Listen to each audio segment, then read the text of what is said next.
23. Donc bonjour, moi pour ceux qui ne connaissent pas encore, je viens vous présenter Skimbo. Donc Skimbo, c'est une application qui vous permet de regarder tout ce qui se passe sur tous vos réseaux sociaux préférés sur une seule page internet. Donc c'est en temps réel. Vous pouvez y aller dessus, c'est sur skimbo.fr. Et donc en fait on a fait ça avec quelques amis, on s'ennuyait, on s'est dit on est sur plein de réseaux sociaux, on n'arrive pas à tout suivre, c'est difficile. On va faire ça et du coup là on s'est dit avec le Startup Weekend on va essayer de voir si c'est possible de le rentabiliser ou pas. Donc si vous voulez gagner des millions de dollars avec nous, vous êtes les bienvenus. N'hésitez pas, alors ce qu'il nous faudrait plutôt c'est du commerce, du marketing, du commercial, mais des designers, ouais, parce que le nôtre il est pas bon. Mais si vous êtes développeur, vous êtes les bienvenus. Donc les technos, c'est de l'AngularJS pour le client et du Scala pour le serveur avec Play Framework. Je me dépêche, mais je vais faire péter ta bombe, t'inquiète pas. Donc voilà, nous on est là pour le fun, hein, bien sûr, vous l'avez compris. On n'est pas là, voilà, pour faire sérieux. Merci.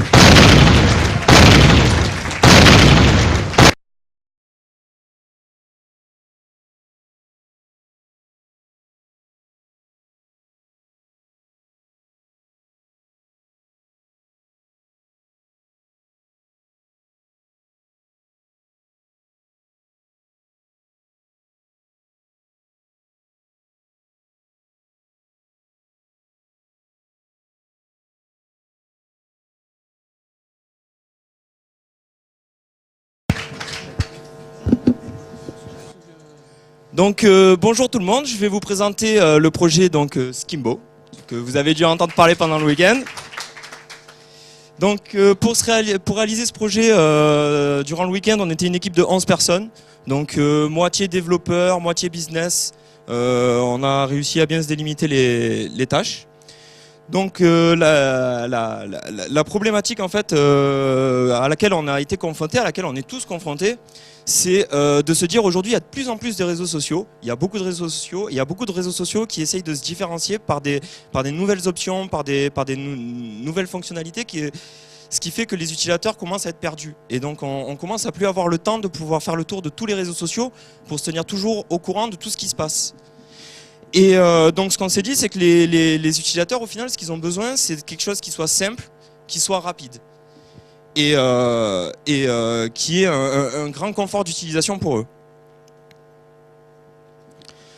Donc ce qu'on a identifié, c'est sur le marché, donc dans les opportunités, je ne sais pas si vous êtes au courant, mais entre 2013 et 2014, il va y avoir une loi, enfin c'est en train d'être débattu au niveau européen, sur justement le contenu des données et ce que les réseaux sociaux ont le droit de faire avec ces données-là. Donc les menaces, donc notamment ce qu'on a identifié comme Hootsuite, qui répond un petit peu à cette problématique et qui est un grand leader sur le marché et donc qui peut à tout moment freiner notre expansion. Là où justement on va se différencier par rapport à ça, c'est de dire voilà, nous on veut quelque chose de simple, on veut quelque chose d'efficace, on veut en fait que l'utilisateur très rapidement puisse accéder à toutes ces données. Et donc, par contre, bien sûr, comme toute start-up, forcément, on a aussi des faiblesses. Donc, voilà, on ne va pas les cacher. Comme on est basé sur les réseaux sociaux, on n'a pas trop intérêt non plus à aller sur leur business à eux et à aller manger dans leurs assiettes. Donc, là, je vais vous représenter de manière synthétique, en gros, ce qu'on a identifié, donc c'est-à-dire les trois leaders du secteur. Donc, comme vous pouvez le voir, au plus on va haut, au plus il y a un nombre de réseaux sociaux élevé, au plus on va à droite, au plus ils sont simples d'utilisation. Donc forcément, comme vous remarquez, TweetDeck, il n'y a qu'un réseau social, il est super simple. Nous, clairement, notre créneau, il est là. C'est-à-dire beaucoup de réseaux sociaux, tout ça d'une manière très simple. Donc notre vision là-dedans et nos motivations et nos envies, donc c'est de dire on va travailler avec la communauté, on va travailler avec les utilisateurs. On n'a pas envie de faire comme les autres, c'est-à-dire au détriment des utilisateurs. On ne veut pas utiliser vos données pour en faire quoi que ce soit. Nous, tout ce qu'on veut en fait, c'est juste vous offrir une fenêtre qui va vous permettre d'accéder à vos données de manière transparente. Donc bien sûr, tout ça en parallèle avec beaucoup de qualité parce que les utilisateurs, ils ne comprennent pas voilà, si je suis en 3G, si je suis en Wi-Fi, si je suis en tablette, si je suis en téléphone, si je suis sur PC. Les utilisateurs, eux, ce qu'ils veulent, c'est que ça marche. Et donc enfin, voilà, comme je vous le disais, en respectant la vie privée des utilisateurs. C'est quelque chose qui est très récurrent en ce moment. Et effectivement, en tant qu'utilisateur des réseaux sociaux, j'aimerais bien savoir ce qu'ils en font de mes données. Donc, comment est-ce qu'on va faire que tout ça soit viable?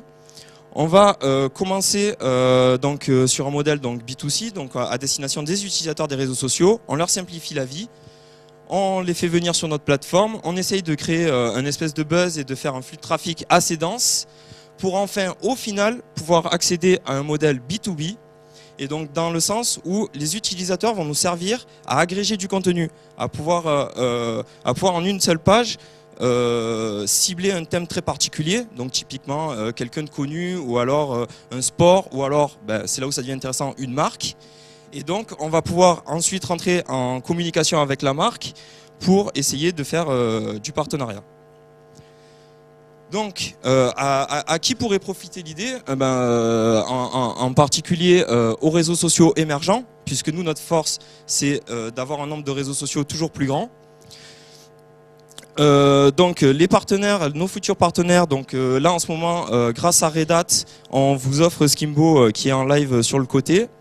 Et donc bien sûr nos futurs utilisateurs qui sont un petit peu tout le monde, et puis pourquoi pas on peut étendre aux community managers qui pourraient très facilement s'en servir.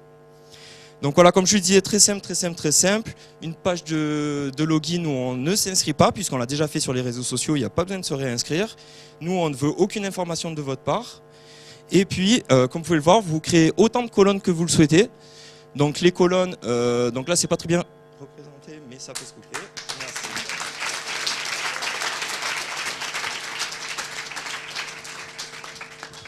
Donc, j'invite toute mon équipe à venir m'aider à répondre aux questions.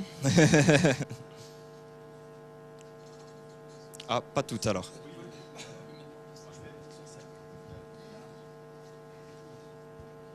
Donc, vous aidez chacun à avoir une page centrale pour sa présence sur tous les réseaux sociaux. C'est quoi le lien entre là, votre dashboard et les marques? Parce que vous dites que ça va intéresser les marques. Alors voilà, alors nous, effectivement, on aurait pu choisir, on réfléchissait à un business model. Et donc effectivement, on a eu plusieurs choix qui sont naturellement venus à nous, donc notamment la pub. Mais on ne trouve pas ça très intéressant d'obliger l'utilisateur à mettre dans ses colonnes de la pub. On a imaginé tout un tas de solutions possibles et en fait au final on s'est dit nous en tant qu'utilisateurs on n'aime pas trop qu'on se serve de nous et en fait quelque part on n'a pas envie de payer pour avoir accès à un service, ça nous énerve quand c'est du freemium ou du premium. Du coup ce qu'on veut c'est effectivement que les utilisateurs viennent chez nous, viennent nous aider à générer du business, donc en quelque sorte ils nous aident à trier toutes les données qui sont sur les réseaux sociaux qui vont concerner une marque. Et ensuite, on va pouvoir créer, grâce à leurs infos, une scheme board, donc quelque part une page publique accessible de tout le monde, qui rassemble tous les contenus d'un centre d'intérêt de l'utilisateur, mais en particulier de marques. Et là, on va pouvoir commencer à générer du business avec les marques, puisqu'on va pouvoir leur apporter une nouvelle visibilité. Donc par exemple, je suis Microsoft sur Twitter, j'ai aucune idée qu'il a un Facebook, qu'il a un Google+, qu'il a un Scoopit, qu'il a un Viadeo, un LinkedIn. Je vais sur son Skimbo, j'ai accès à toutes ces infos-là.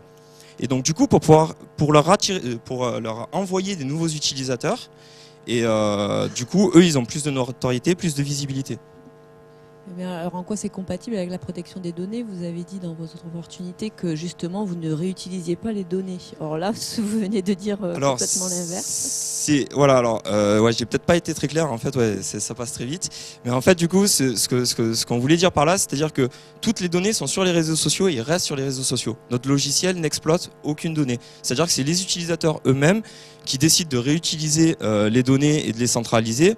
Après, on peut mettre en place des systèmes de filtrage s'il y a des choses qui sont trop sensibles. Mais en fait, tout ce boulot-là est délégué au niveau du réseau social. Nous, en fait, ce qu'on fait, c'est juste prendre les infos aux réseaux sociaux et les afficher d'une autre manière.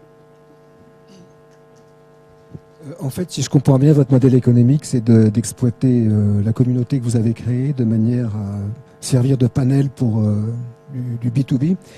Mais ça va prendre un temps fou. C'est-à-dire le temps que vous créez une communauté, comment la société va vivre en attendant?